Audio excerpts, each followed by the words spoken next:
Welcome to Let's Talk to Animals. My name is Shannon Cutts, animal sensitive and intuitive and Reiki master practitioner here at animallovelanguages.com. This is Pearl Cutts, my ever-present, almost 24-year-old feathered sidekick. He never misses an episode. Today we are chatting with Karlene Stange, who is a doctor of veterinary medicine, along with many other interdisciplinary modalities that I'm going to let her talk to you about. I first learned of Dr. Stange through one of my human clients, who has a family of 5, an interspecies family of 5, and she told me about Dr. Stange's wonderful book, The Spiritual, and I've got a, this is so elegant, I've got a little bookmark here if you're watching the video version for a passage I want to read to her that I love so much. But The Spiritual Nature of Animals, Karlene Stange, Doctor of Veterinary Medicine. It's a fantastic book. And again, we're going to get into that in a little bit here. But we're now in season 3 of Let's Talk to Animals. And the goal here is really to tackle the what's next in the animal communication conversation. And by that, I mean, when I'm talking with an animal, when any animal communicator is talking with an animal, there can be a moment in time where that animal shares a need or an issue that's going on in their lives, something that requires further investigation and possibly further action. And at that point, it's very likely the human in the equation, their person, is going to come back to myself or the communicator they're working with and say, well, what do I do? What's next? What do you recommend? And so, of course, part of the purpose of this podcast is really to build up hopefully a wealth of information for both my personal human clients and their pets, for our listening audience, so that you have ideas. What might work best? What feels intuitively right? Who can you reach out to? Is there somebody in our wonderful array of podcast guests that feels right to you? And so you can take this opportunity as we talk today with Dr. Stange to learn more about all the work that she does, and perhaps this will be the perfect fit when your animals need assistance. So Dr. Stange, welcome. Excited to talk with you. Exciting to talk with you. Thanks for having me. Excellent. So I guess, as I kind of prepped you before we pushed record, the first thing I always invite our guests to do is just share a little bit about your personal story, just to give folks a bit of a context. You've got so much. It's a very rich story, and you have had so many different experiences and opportunities to study, and you've worked with a wealth of animals. But, kind of just give them a little background of how you got started, where your passion comes from, and kind of the amazing journey it's led you on. Well, I grew up in a small town in Wisconsin, and I always loved animals, everything from snakes and frogs and turtles to dogs and cats and horses. I had a Shetland pony. I rode horses from the time I was very small. I would ride behind my neighbor's on her saddle until my legs were raw. I didn't care. I just wanted to be with horses. I just always loved animals. And I wanted to be a veterinarian before I knew how to say the word. I wanted to be an animal doctor.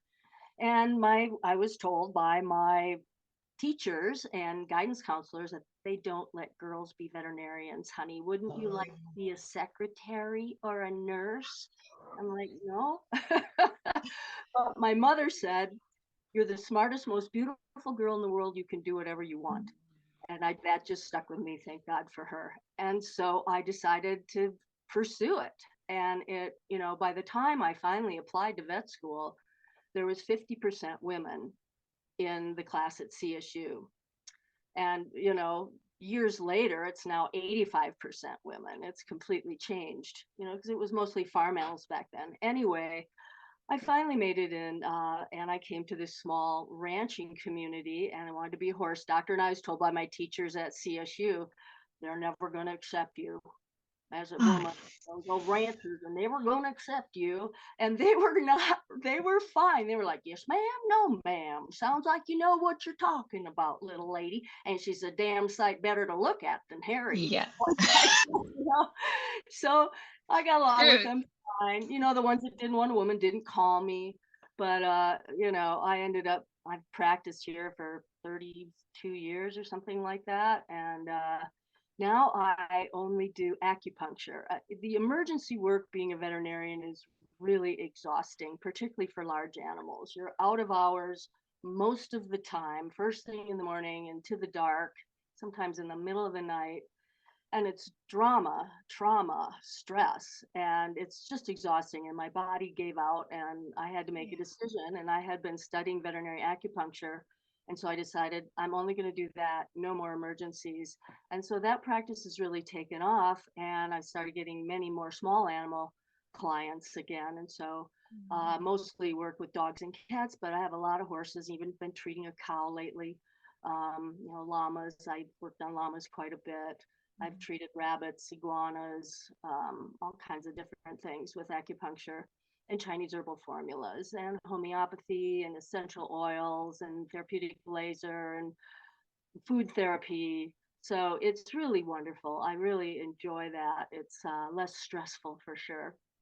No doubt. And I'm seeing for those of you who are watching the video version, there's this wall of herbs, I'm assuming, behind you, and there's lots of interesting things going on. And I'm so amazed by how veterinary medicine has evolved and transformed. I mean, when I got my first parakeet when I was 8, it was just, they handed us, I said, what do we need? And they handed us the cage and the bird seed and the little water dish, and we were off. You know? And it's quite different now. I remember the day I walked into a pet store and informed the clerk that I was looking for some toys for my budgie. And she asked me what my parakeet was eating. And I said bird seed. And she almost shouted me out of the store. She told me I was, my bird was malnourished. And I mean, that was my first acquaintance with the development and the new understandings. And today we have so many remedies, and that's a big part of, I feel like, my work as a connector is to just put the word out and just offer folks that may not otherwise realize just how many resources are available and how many modalities we can use, and many of which are much gentler Mhm. and more effective than. Nutrition is a huge one, as we've Yeah. discovered with the pet store animals, iguanas and so on, that are just, Mhm. they're given nothing appropriate and they die Mhm. of malnutrition. It's quite sad. Yeah.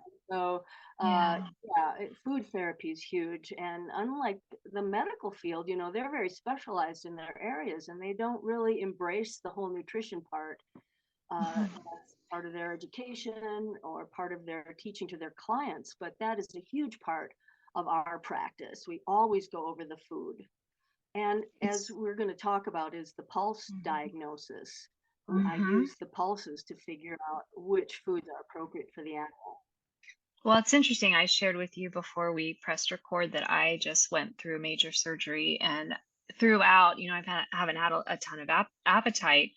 And I keep repeating to myself over and over again, food is medicine, food is medicine, food is medicine, choose wisely, choose wisely. And I let my body lead. And I do feel like my body has a wisdom. And and some of my food choices have been vastly different of late than what I would normally gravitate to. And some of the things where I'd be just like, oh, I think I'm a little peckish. I'll just go have, this little snack or those chips. And I just haven't wanted any of that. It's just been really interesting, because I do feel like the non-human animal companions have less of that struggle. Like, oh, it's unless that's all they're given. It's like they want to eat food that is good for them. It's more a matter of often not having access to it. So that is a great segue. So you've got this just tremendous body of not only education and clinical practice, but also hands-on in the field, and just working with a great diversity of animals. And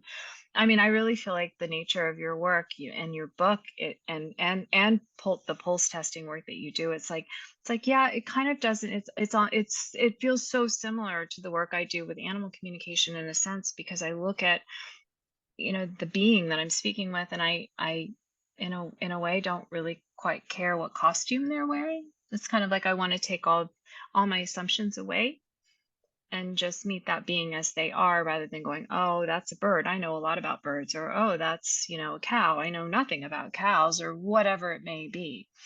So I don't know where to go first, but since you mentioned pulse testing, maybe we could talk about that a little. I'm fascinated with applied kinesiology. I do use it in my work as an animal communicator, and yet this is something that's new, and I'm looking forward to taking both of your classes. So treat me like I know nothing, and we'll be good to go. Chinese medicine is thousands of years old. It's pre-science, so they didn't have blood work and X-rays, let alone stethoscopes and thermometers. So they look at the tongue, which you look at the color and the moisture, which is like looking at an organ inside the body, and they feel the pulses. So on a human, you feel the artery on your wrist, and they take the pulses, and that gives them information about your blood flow, but also the flow of chi, which is the electromagnetic energy of your body. You know, you have an electric energy body system because you can get an EKG, right? If a person's in a coma, they do an electroencephalogram, and if there's no electroencephalogram, there's no electric energy in the body, they consider the person brain dead. So the Chinese call that energy qi, spelled QI, and that's good in a Scrabble game for 12 points, QI anyway. But so the chi, you Oh, can you're speaking my language. I you can love Scrabble. so there's different positions on the wrist that are associated with the different organs of the body. And so acupuncturists become pretty adept at feeling the different positions and what they mean. What does the liver pulse feel like? What does the heart pulse feel like? And so on the dog, for example, you feel on the femoral artery and the hind limbs. And sometimes they're very fat and they have a hard time standing up, or they're very hairy. It can be very challenging to feel. And it takes a lot of practice to feel that. But I also learned how to do what's called an energetic pulse, where I feel my pulse and I touch the animal and I feel how my pulse changes. Well, how does that work? Well, they did a research project at the Swedish University of Agricultural Sciences where they found that if a person leading or riding a horse has an increase in heart rate, the horse has an increase in heart rate. We told the Interesting. people, walk this horse down this alley, and when you get to that point, we're going to open an umbrella. But they never did. But the people anticipated the horse freaking out, and so their heart rate elevated and the horse picked up on it. And more recently, they've discovered that if a person is anxious, their dog and cat are anxious. So, in other words, the animals sense our energy, right? They don't have this big Mhm. prefrontal cortex part of the brain like we do, Mhm. where we cognate about everything. Sense with their limbic system. So, if I don't think and I just feel, I can feel how their energy affects me. Now, that's the biggest problem with my class. The people that have taken my class, they can't stop thinking because it's a lot of information about what position the pulse is and what it means and all of that. But really, I encourage you to just not think and just feel. And after you feel, then you can go back and say, okay, I felt this. What does that mean? You can cognate about it later, but you want to sense, oh my goodness, this position is so much weaker when I touch the animal. What does that mean? Okay, so from that, I gather my pulse diagnosis along with feeling their femoral artery, or in the horse, the carotid artery. And I make a pulse diagnosis, for example, heart yin deficiency, heart blood deficiency. So I see a lot of dogs, for example, that come from the reservation here, the Navajo reservation out in Arizona and New Mexico and such. And they're just strays. So they're often very malnourished and they don't have a lot of love. Sometimes they're abandoned. People aren't really taking care of them. They're throwing rocks at them or whatever. And even though a lot of Navajo adore their dogs, they love them. It's not like all of them keep them in the home and so on. And so I see a lot of heart deficiency. Now, in Chinese medicine, the mind is in the heart. Okay, so we're more emotional than rational beings. So there's a term in Chinese medicine called your Shen, which is the spirit that resides in the heart, and the eyes are the window to the heart. So you look in an animal's eyes and you can get a sense of their Shen. Is it bright and shiny? Is it diminished? Is it disturbed? Okay. So, say I have a dog in here who was rescued. It may have a pale tongue, it's malnourished, dry coat, and the heart pulse is weak. So that would be a heart blood deficiency.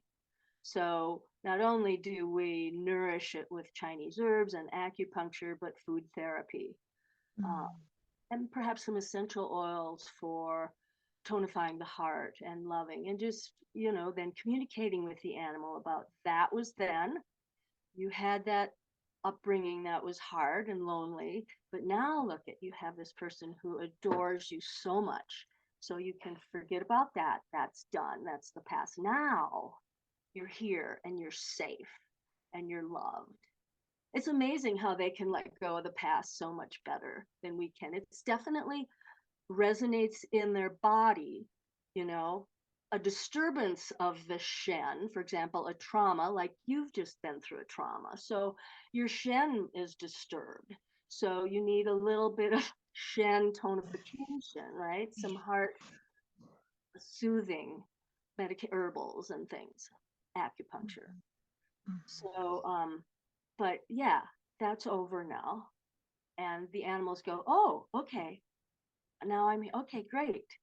They seem to let go quicker than we It's really remarkable. I often share this story with my animal communication students of watching a dove get predated by a hawk and watching the little dove escape somehow. It was a plucky little dove, and stand up on the ground and just kind of just do this shaking thing with their feathers. And actually last week I was watching a video from one of my intuitive mentors, Sonia Choquette, and she talked about shaking off strong emotions and just shaking your body. And it just feels like when we can drop into the feeling space and we can actually allow our body to move it at the E motion, to use a tired cliche, out of our body and not think it to death, which just feels like re-traumatizing ourselves over and over and over again. It's like, yeah, my natural preset is to stay anchored in the present moment. That's the only way I can avoid being plated and served. So, if I'm really out in the greater food chain of life. And all these helps, it's like I am struck again and again how I will overextend myself for my animals' well-being, but may neglect my own. And it's like my state and my energy impacts my animals as well. And if I'm holding on to, and often I feel like that does come along with the territory, even as animal communicators, as folks that work with both the animal and their caring human guardian or foster or rescue worker, or I don't love the word owner, but family member, your human family member. It's as much about encouraging that human. How about some self-care? How about some you letting go of your dog's sad story so that they have an easier time letting go as well? Do you ever find that crosses over, or you find that you have to work with the human as well? always, always. Yeah. They're a unit. They're a unit. They come together. It's a human animal bond, and they're affecting each other's energy all the time. And sometimes I really wonder how much of it is the human. Mm. So a quick story. I was taking a pulse class from my teacher Ari Thoresen, who's oh, he's a salty old clairvoyant Viking. Okay, he's from Norway. He looks like Gandalf. I love Okay, and it. one that taught me my pulses, and I was in Banff, and we were taking this pulse class, and he doesn't touch the animal anymore. He does it by looking into their heart. And so I had never done this before. And he's like, just look in the heart. And people are touching the animals. And I'm like, this is hard. He goes, just block that out. So he goes, this dog has a heart deficiency. And so it's a golden retriever. And I'm checking it and checking. I'm like, I don't get it. He says, try again. And I'm feeling my pulse and I'm looking in the dog's heart. And then the owner, the caregiver, touched the dog and my heart pulse sank. And I said, when she touches the dog, it does. And he looks at her and he looks at her in her heart and he feels his pulses and he says to me, you're right. And he says to her, what happened to you 3 years ago? Because he taught us how to figure out how long ago the trauma happened. And she said, well, I quit my job. I got a new job and I changed boyfriends. And now I work as a counselor for abused children. Oh, wow. Said, yeah, it's you. You're the one. So he treated her, right? So, but again, they're a unit, so, but sometimes you can't say, your dog is anxious in the car because you're anxious, it doesn't, and when your dog's aggressive because you're uptight when you see another dog, it's hard. It's a tough thing to, I try not to get into it too much. I'm not focusing on animal communication except for with my clients. For sure. Yeah, That, absolutely. um, but yes, it's very challenging sometimes. For example, I often get aggression. My dog's aggressive. Why is my dog aggressive? Well, why is a really hard question. You're asking a dog, why are you aggressive? I asked this one dog, I was trying to get to know him, and I said, what do you like to do? And he said, fight and kill. And I was like, oh, great. This is not what Yay. the Yeah. person wants to hear, but he's a dog. He likes to, that's his thing. He's a hunter. Okay. It makes him feel good. I can't change it. I'm sorry. It's tough. It's a tough job you have. It is. Well, People make it. likewise. Yeah. Yes. Especially when the human comes with theories of their own, which sometimes can be incredibly valuable and sometimes can be incredibly like following a gopher trail, and you just never get to the end of it because the theory isn't on track. And so, I mean, and by the way, we live with dachshunds and have since I was a teenager. So I can't tell you how many interesting things our current dog has hunted for us, even in the backyard. Little squirrels and possums They're and a little killer. wonderful things. We're So, bred for that, varmint yeah, hunting. And they get it. absolutely. So Absolutely. we forget sometimes, like you said, it's nice to lift that outfit, the Mhm. costume of what your animal is, and just talk to the animal. If we could only do that with people, that would be really Oh, beautiful. brilliant. But also sometimes it's a wake up call. Like I was speaking with a horse, my friend's horse. She had got a mare. She had bought a new mare, and she was very pushy and was pushing her old beloved gelding off his feed. And so she told me, if he Mm. doesn't like her, I'll get rid of her. So I told him, first thing I said was, thank you so much for being so nice to the little girl that rides you. And he was like, what? Because he's not trying to be nice. He just is. That's who he is, right? And so I said, well, how do you like this new mare? I like her. I said, well, your person is concerned that she's too pushy and pushing you off your feet. And if you don't like her, she'll get rid of her. And he said, that's my mare. And I went, oh, God, it's a horse, right? The mares are in charge of everything, and the stallions own the mares and fight to protect them. She's territory, for God's sake. Okay, you can keep her. She's yours. I absolutely. And then I said, is there anything else you need? And he said, we need more hay. So I told the lady, she's like, okay, I'll feed them more. So he was concerned more about his group.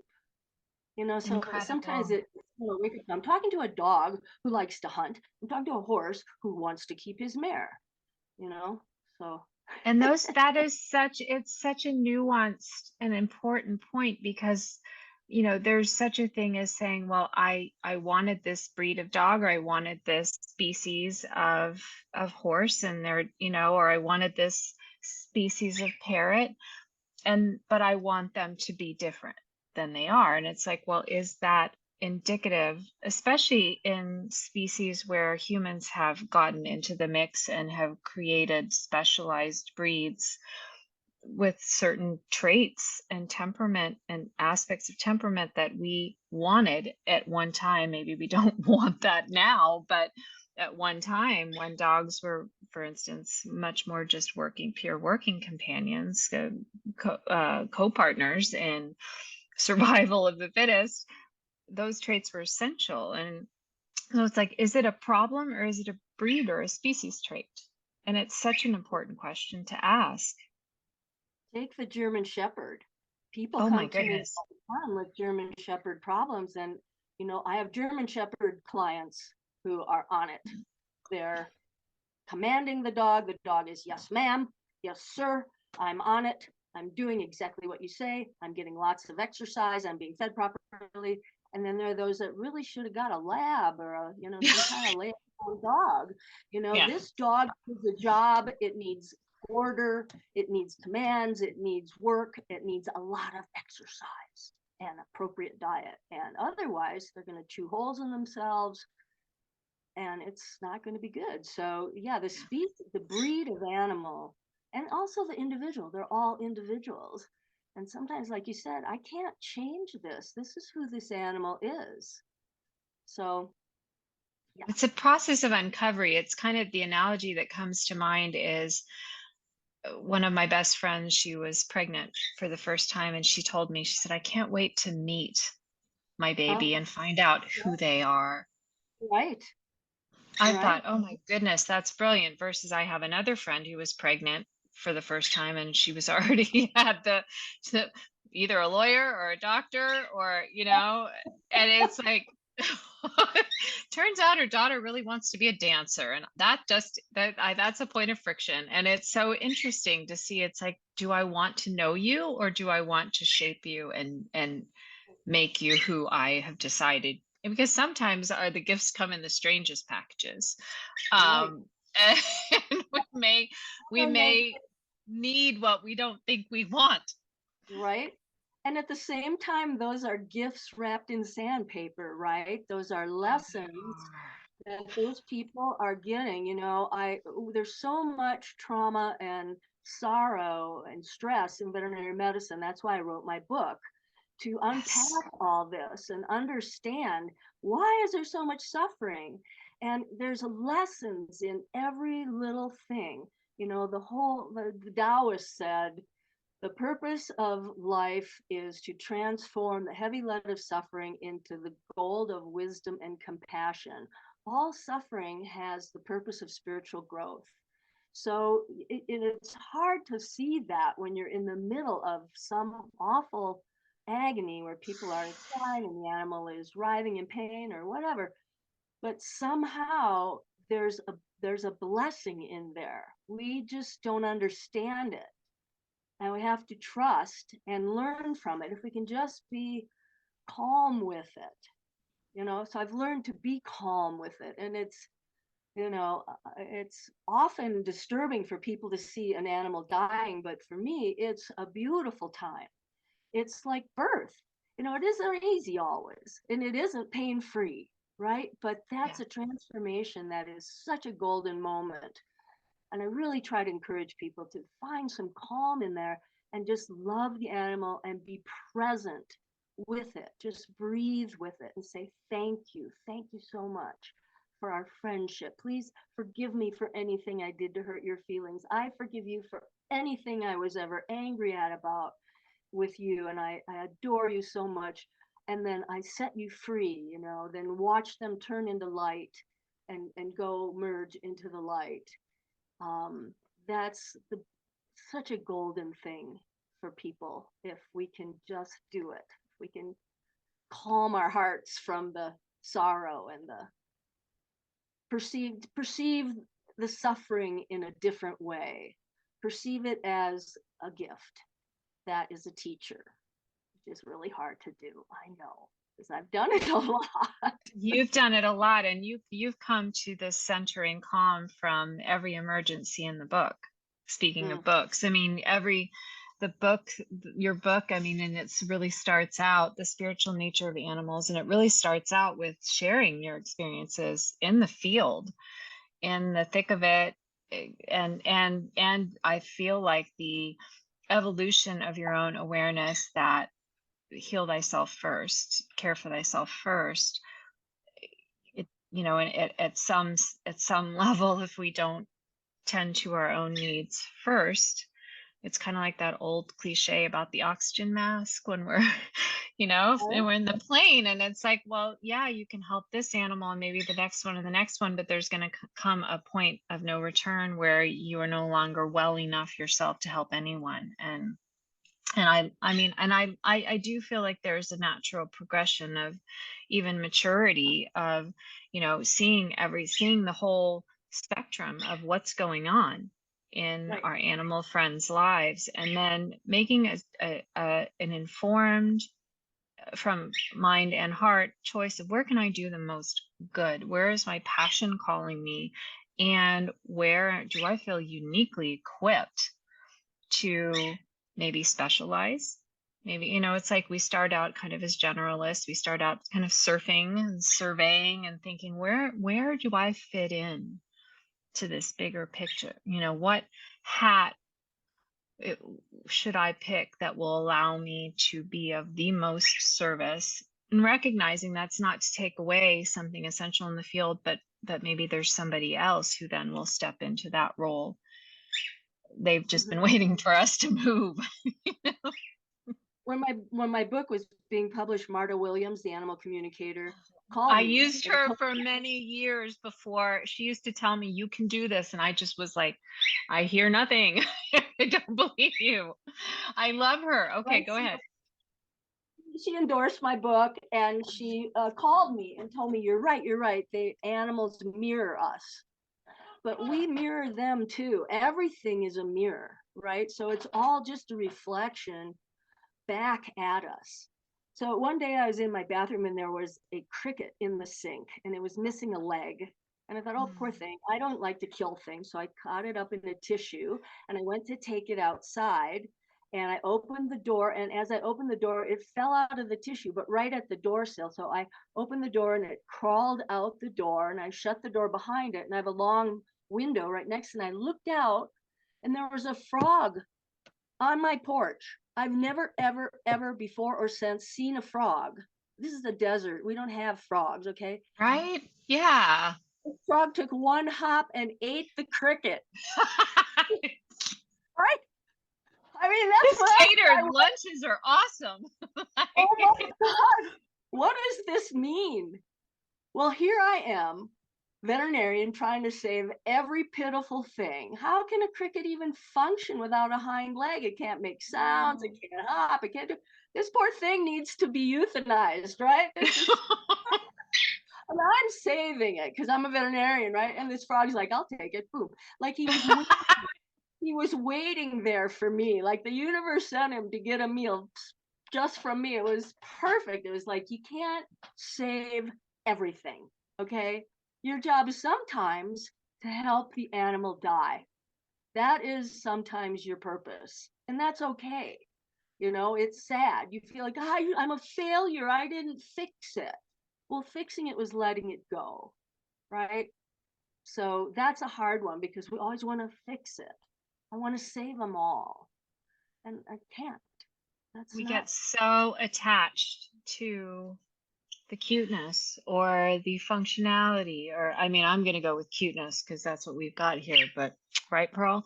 But so many of I've experienced that so many of my first time animal communication clients come because they've lost a love, and they don't, it was the animal was their best friend and their confidant, and it's at times the only truly positive presence in their life, and at least on a couple of occasions the only one that human had ever truly allowed themselves to truly love and just open up to. And then there's this attachment to the physical that goes beyond all reason, oddly, because there's this feeling of continued connection and there's this thinking that the connection is broken, and trying to help bridge that gap. And let's reconnect. There's a way to reconnect at an energetic and, as you say, the spiritual nature of animals. I mean, birth, death, these are two things that we share in common with all of life. I mean, in even in the imperfect understanding that we still have, it's not a stretch to imagine we're more alike than different. And if we still feel the love, then the connection is still alive. But mm-hmm. getting to that place, and it's a delicate process, because we just look for the thing. Like if I'm attached to this little thing here and it's not there anymore, and it's like there's this, my mind is saying it's gone. We have to sometimes challenge that and say, are you sure? What if we feel our way through this? Does it feel gone? That's true. I had a very old man in my office one day, and this is a huge thing you're bringing up. And he had a very old husky, and I was treating it, and he said to me, "What am I going to do when this dog dies?" I said, "Get another dog." He goes, "Oh, I can't do that." He goes, "But when I walk my dog, people talk to me." I was like, "Oh God, okay, dog, get it together. You gotta live a little longer, because, you know, I mean, but what did the Buddha say? All of our suffering comes from clinging. We have to let go. He's going to transition. The dog's got to transition. We have to be able to let go, and it's a hard thing to do. It's a clinging that makes us suffer. We have to learn to let go. And like you said, they're still there. They didn't really go anywhere. They're just on the other side of the veil. The physical buddy that walks with you and makes people stop and go, "Oh, hi, who's your dog?" That's gone. So your life is changing, and that's hard when you're old, and it's hard. But yeah, so we have to have a lot of compassion in this business of with our people, not only with the animals, but people are animals too. I think we We forget are. that they're just dumb animals too, and they do the stupidest things, and you have to just gotta Yeah. forgive them and love them anyway. I mean, you'd forgive and love the dog, right? But the people you're forever angry with. So we They're have to really just not kind of as cute. open our A lot of hearts to the times they're not people as as well. cute. I know, and it just feels like sometimes having this overactive and overly large prefrontal cortex is not always a sign of evolution and advancement. It just feels like, you know, not only do we're gonna, I mean, Pearl and I have been playing who's the prettiest, who's the cutest every single morning for almost 24 years, and I've lost every single time. And I have no problem with that. So yeah, but it's just, it's we just have to our animals give us this precious, this tremendous gift of allowing us to preview how it might be for us when it's our time. And planning, I lost my best friend 2 years ago, a few days after my 50th birthday, and she had gotten very involved with Shambhala Buddhism, and it was an unexpected death. And her mom told me that her final words before she passed were her dearest wish, which is, she said to her mom and her sister, she said, "This is going to be a good death." And I get chills to this day when I say those words. In fact, I have a tattoo on my arm that matches hers that I got after she passed. And my gifts of energy healing work came after she passed. I mean, I felt the transmission from the other side. And it's like, so if I can feel the aliveness of my friend Marcy, well over almost 2 years since she's passed, and I feel my father with me every day. He passed about 6 months after she did, and I feel him every single day. It is so, I mean, we just have to start opening our awareness and asking ourselves, what if I could feel my animal's presence? What if I could still feel their wisdom guiding me? What if I could still feel the serendipity of their company throwing new people and new opportunities in my way? And just, you have this wonderful passage that I pulled the thing out by mistake, but it said something about how in science, imagination trumps evidence or rational evidence. And I love that, because it feels like that's kind of, imagination isn't what we think it is. It is the willingness to allow something new to enter Isn't our that a consciousness. quote by Einstein? I believe so, who also said either nothing's a miracle or everything's a miracle. Right. And I like option B personally. Yes, But, it is. and that's what I love about your book, because it's miraculous. I mean, Okay. to be able to, back in the day, many, many, many moons ago, when I wanted to study comparative religion, because I truly believed that all roads lead to home. And then I didn't take that path for a variety of reasons. And then I read your book and I'm like, she did it. She did the thing. She did the thing, and across species boundaries, which I would never have dreamed of even beginning to tackle back in that day when, you know, in my 20s when I was looking at going back for my master's degree. I mean, this is You the have the to kin read the a lot. kinship. Yeah. You have to Yes. read a Yes. lot of pages to find one sentence about animals because we're so egocentric people. You know, like we that's our special gift, right? Like some animals have sonar or I know, you know, right? we don't have that. Or And a ultraviolet vision, or sense of oh my, smell of a dog, echolocation, or I know, or the sense of smell. They know if the neighbor's having hot dogs for dinner. You know, it's like an eagle, you know, the vision of an eagle. Can you imagine? We don't have that. We have the ego, you know, and in the Bible, in Ecclesiastes 3:18, talks about how every being has the breath of life. We all have this ruach, the spirit in us. But man we think we're special, but we're not because we have this ego, and the ego makes us more creative. I mean, we wouldn't write books. Dogs don't write books. I mean, beavers make dams, we make hydroelectric plants. Okay, we're like hyper central about building and creating. That's our thing. But then we think, I was just listening to something, it was Richard Rohr. He's a Franciscan monk. And he talks about how we all have God inside us. And if you listen to that voice, that's great.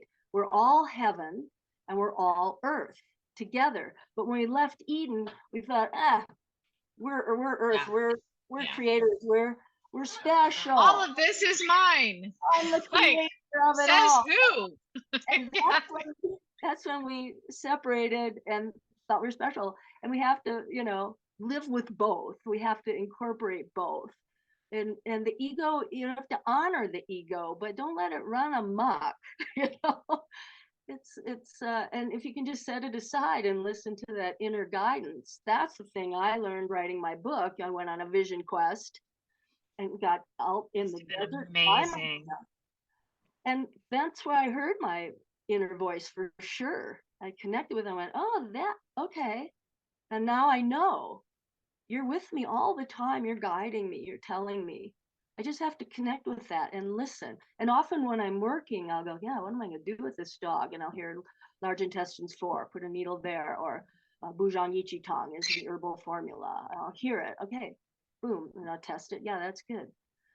So, you know, we can all do that. And I think veterinarians as a whole are animal communicators to some degree because we don't have them telling us this hurts, I don't feel well, or whatever. You have to kind of gather by looking in the eyes and poking around and listening to the heart and the pulse. And then you get an intuitive sense. And most particularly old veterinarians, they get an intuitive sense about what's really going on from the animal, if they're right or not. You look at them and go, something's not right with you. What's going on here? And so, yeah, yay, It's veterinarian. interesting. It feels like animal communication is a common thread, and it can happen in so many different ways. And I've had a number of professionals tell me, well, I'm not an animal communicator, but, and then proceed to relate a very direct and focused story about receiving the animal's messages. And so maybe it's an error of assumption about what animal communication is or isn't. I don't think that it really serves to limit what it can be if it's working. Why, you know, why question it? It may not be that everyone is suited by the nature of their work or their personality to have a long drawn out intuitive conversation, two-way conversation with an animal, but that doesn't mean that the willingness isn't there, the intention isn't there to receive intuitive information from the animal and make good use of it for that animal's benefit.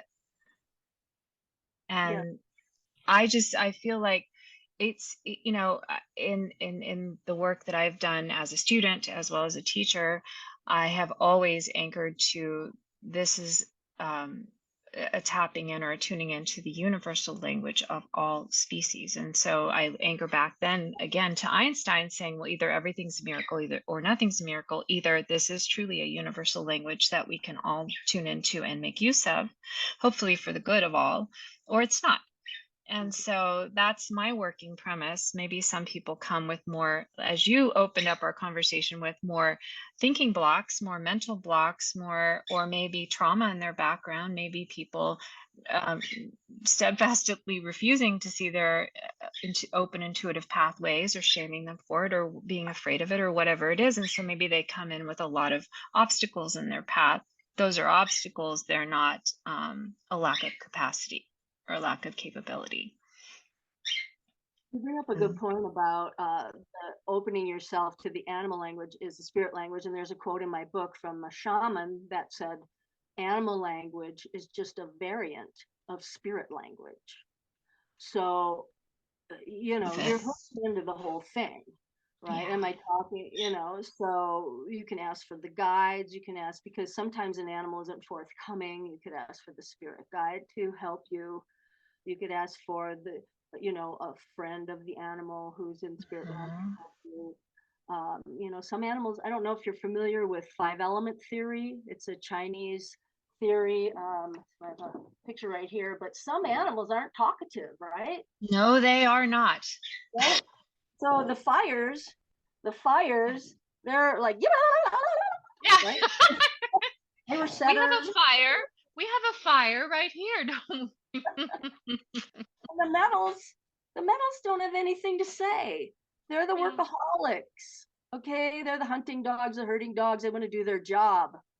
I was a man called me once and he said, I work at the Humane Society and I hear you do animal communication and I'm getting things at the Humane Society here, and I wondered if you'd come and help me. So I went there and I said, okay, pick out a dog. And he picked out this big gray pit bull. And I told him what to do, to sit down, make a protective light around you, maybe say a prayer, whatever you want to do, and connect your heart, a light between your heart and the animal's heart, and then ask a question. And he did. And he said, I'm not getting anything. And I said, let me try. And I did. And there was nothing. This dog had nothing to say. I just laughed and laughed because he was gray like metal. He sat there like metal. I said, this dog is not a family dog. This dog is an old man sitting on the porch reading the newspaper kind of dog, hanging out with a job, and that's it. Love it. And that's where, it's so important, because what you just said about what I often ask my students, if this animal, it's just another way, it's another way to receive information. If this animal had a human job, what job would they have? If this animal was a cartoon character or a superhero or the protagonist of your favorite novel, who would they be? What kind of clothing would they wear? Would they like the mountains or the ocean? Would they like a dark room or a light room? It's like another way to play with the energy and receive. And it's like that. And that is because it's true. Just like, about, I happen to be a highly sensitive person, and I often work with highly sensitive pets, and about 20% of any population, from everything I've read, can be wired this way, and there are evolutionary reasons for it. And it's like, so when I encounter that personality, that temperament trait, it doesn't really matter what species I'm talking with, I can recognize it. And so there are so many ways. If somebody doesn't want to talk to us, if we get really creative, we can find other ways to receive the information that we need to serve them in the way that is for their highest benefit. And so we have to respect that. It's just like encountering grandpa, he has 5 words to say, and they're going to come out slowly. Or a teenager, right? Yeah, exactly. I had a 2-year-old German Shepherd in here one day and I said, how are you? Fine. What did you do today? Nothing. I was like talking to a 17-year-old teen boy, I don't got nothing to say to you, lady. It's really hard. And that is so important. It's like, if you're listening or watching and you're having a struggle, it's like, try on these archetypes for size, try on these, these life stages for size, what would this behavior look like if this animal, if I forget about their costume again for a little while and just relate to them as where are they in their life right now, and what is their personality, and where do you see them when they seem truly happy versus when they're just kind of enduring, um and there's so much insight to be gained, and you don't have to. I don't feel like, it's important to say, oh, I'm an animal communicator, if that doesn't sit well with you, or it doesn't work for your profession or the communities you're trying to reach, so be it, but understand that it's happening regardless, and that it can be useful in all kinds of ways. Our intuition is really a great idea generator. Has lots of good Mhm. ideas. I wouldn't be doing the work I'm doing today if it hadn't been for a lifelong meditation practice, and waking up one morning shortly after my best friend had passed and hearing the words, "You are an animal sensitive and intuitive." And I thought, that's fantastic, but I have no idea what that means, you know? Thanks for sharing. Could you and worked my way through the process of understanding, and here I am. But man, I was open. I showed up with open listening ears for whatever was there, versus coming and going, well, it needs to happen like this, and the animal needs to be chatty, and it's like we can get information just through the animal's willingness to allow themselves to be examined, to allow them their pulse to be. I mean, an animal doesn't have to share their pulse with us if they don't want to. An animal doesn't have to share anything with us if they don't want to. Right. Asking permission is a nice thing to do. Huge. It's very nice. We wouldn't just go barreling up to any stranger and go, "Can you tell me how your bowel function is?" Like, you at least want to say hello first. Ah, good point. I mean, so we've come to on that note, we've come to the it's just nice to get do a little getting to know you. But on that note, that we've covered a lot of ground. I mean, I would recommend anyone who's interested in the work you're doing to start by reading your book and take your pulse classes. It's a great overview.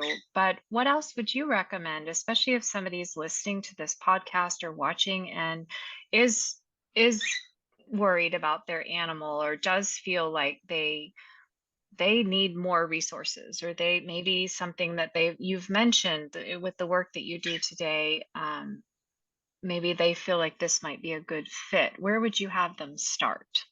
I would start with your inner guidance. Learn how to connect with your inner guidance, just like you did in meditation.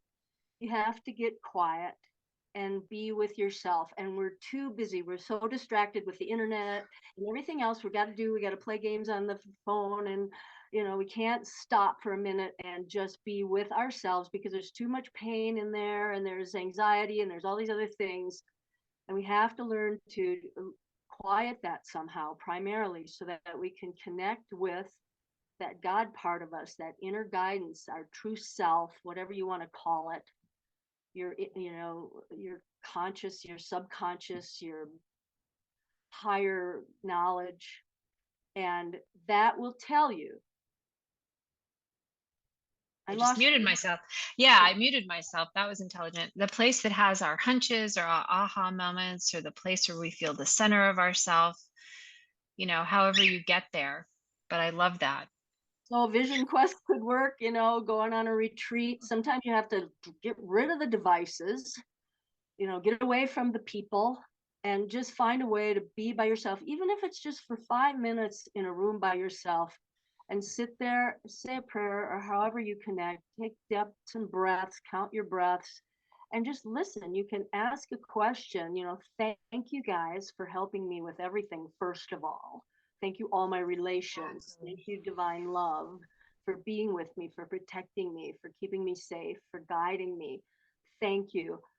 Tell me, what do I do with this, or how shall I proceed? And then be still and listen. And let you that's the number one thing you can do, because then you will be able to listen to the animals.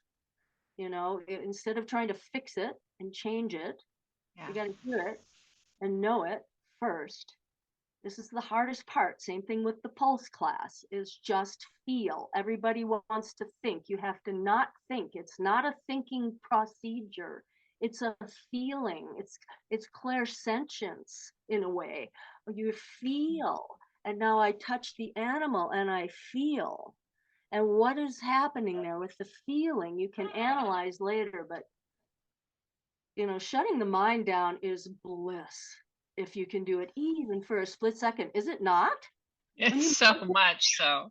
And I feels like that's the stumbling block. Anybody that's ever tried meditation is like, oh, I'm not good at it. And it's like, no, you're just aware of what's going on upstairs. And it's like, no, thank you, less of that. And so it just takes a process before I liken my mind to an unruly infant or a toddler who just needs a little focused direction. It's like if the toddler has something you don't want it to have, you don't just take it away and leave it with nothing. You give it something else. And so I like to give my mind the job of counting my breath or noticing its own thoughts and watching them come and watching them go and getting really, well, what shape was that cloud? And just, really giving my mind a place to park itself that feels a little, because I truly do believe our mind do want calm, just like the rest of us, but they don't know how to do anything but think. So we have to show them the calming thoughts. Exactly. Very well said. Thank you. It's like a puppy too. It's like a new puppy running around. Well, I love you very much. Sit. Stay. Good dog. Now I'm sitting here and I'm staying.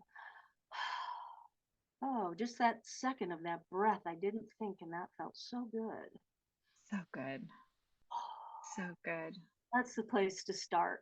That's the place to start if you're having trouble with any aspect. At least that's how it was for me. That's what really changed everything for me, was finding that space of connecting with spirit by letting the physical, and it keeps going. You just notice it. Oh yeah, there's some flotsam over here about that. Okay, bye. Oh, there goes another one by, like the cloud behind you there. It's just floating by. Mm-hmm. I think that's why I've got that back there. For those of you who are listening, I have a little neon sun and cloud behind me on the wall. And I think it's just a reminder. It's like I have another one in the other room. I have a painting of a cloud that's raining hearts. It's like it's raining love. It's raining serenity.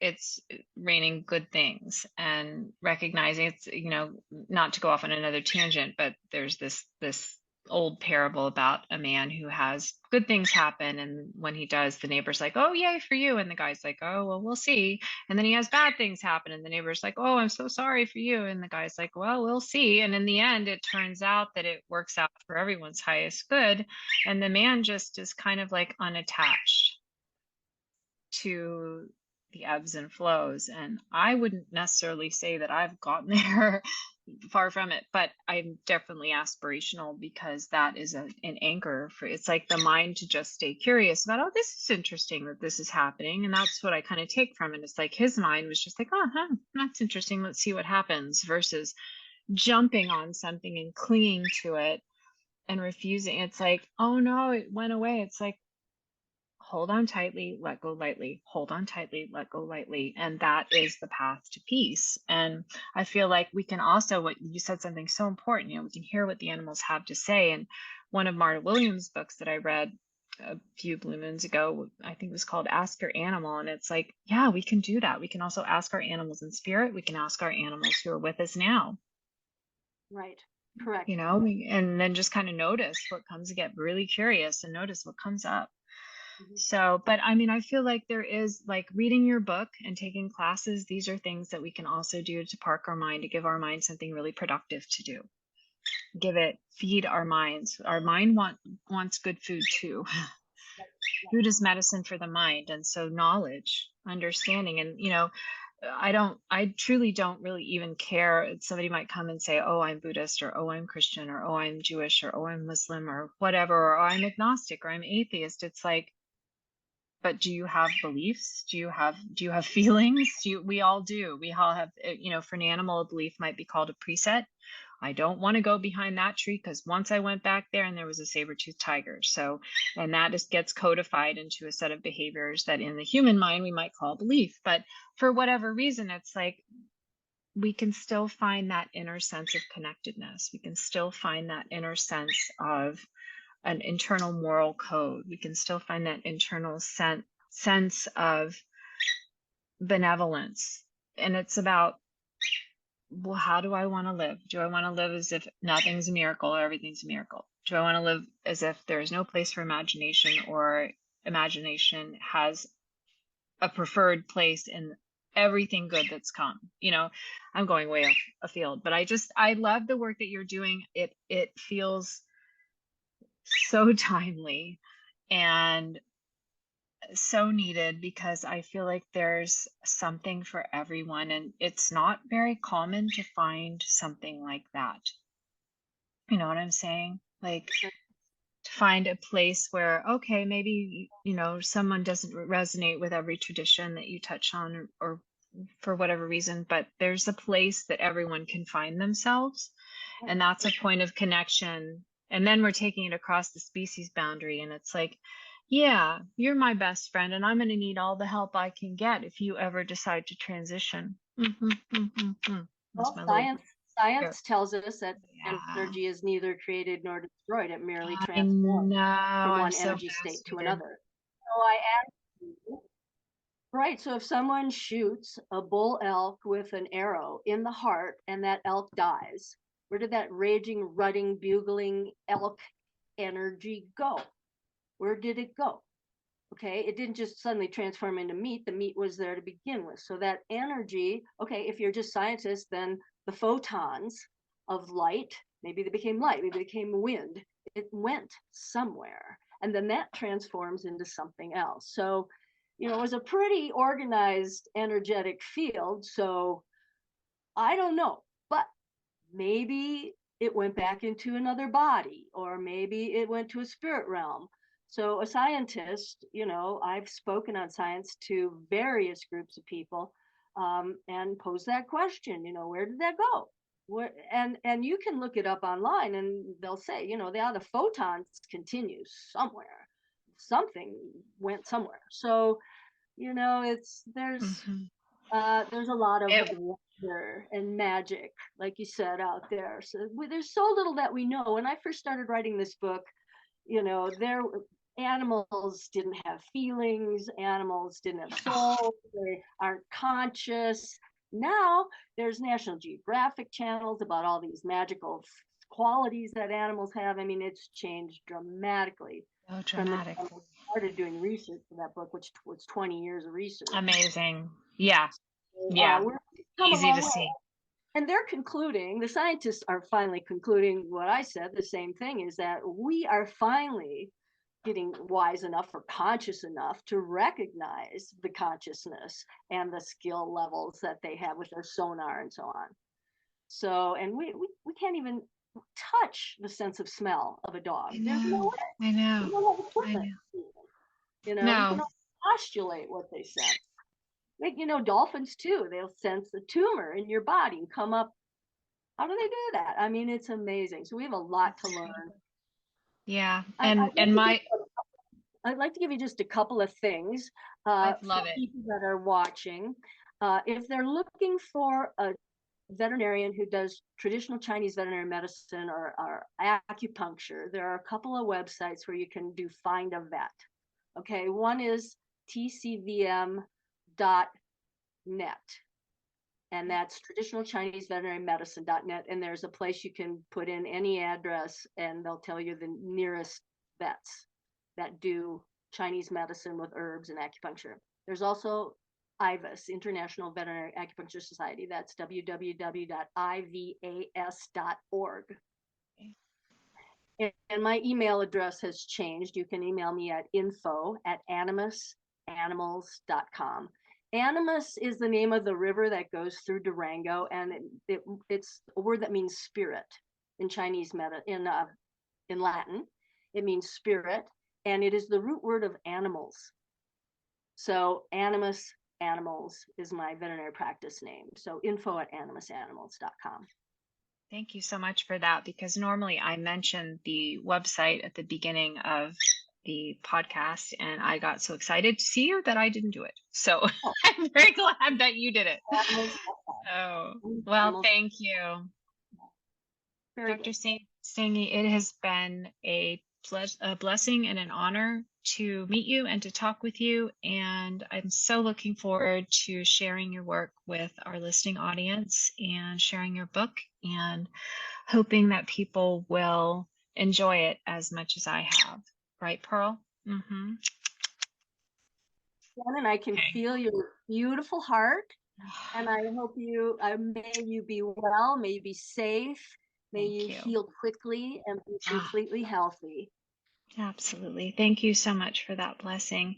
And for those of you who are watching and listening, thank you so much for being with us today. Thank you for enjoying our journey and participating and charting your own course forward to understand how very thin the species divide truly is. That's what Let's Talk to Animals is all about. And I want to encourage you, if you're just finding us, many of our listeners find us because a favorite guest catches their interest. And then you have a number of opportunities to listen to so many of our other wonderful guests as well. You can find that all at animallovelanguages.com/podcast. And you can also find us on pretty much all of what I hope are your favorite platforms, as well as YouTube. And if you do not find your platform, you can email me at Shannon@animallovelanguages.com, and I will do my best to work my magic behind the scenes and figure out if we can get the podcast over there for you. So thank you again. Animusanimals.com and animallovelanguages.com is how you can find us. And we look forward to welcoming you back next week for another wonderful podcast guest. And Dr. Stange, I hope you have a beautiful rest of your day. Thank you again for the generosity of your time today. Truly My pleasure. appreciate it. Alrighty. Bye for now.